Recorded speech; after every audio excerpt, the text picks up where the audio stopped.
So I just came out to the greenhouse after having been gone for 2 weeks, and it's not good. Let me show you what I'm finding.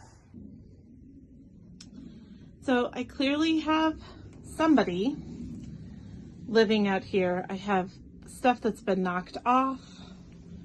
There's plants.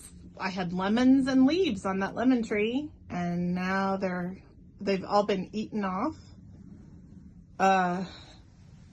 The counter is just covered in seeds and dirt.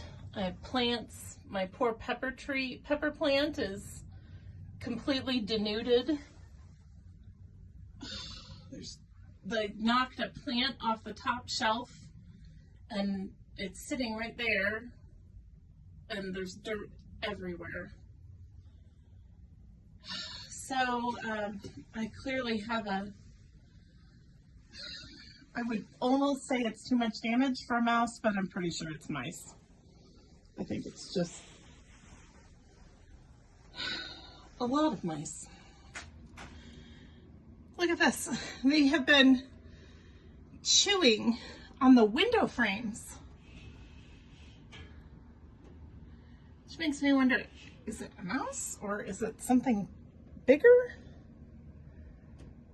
Like, is it a squirrel that's getting in here? I don't even know.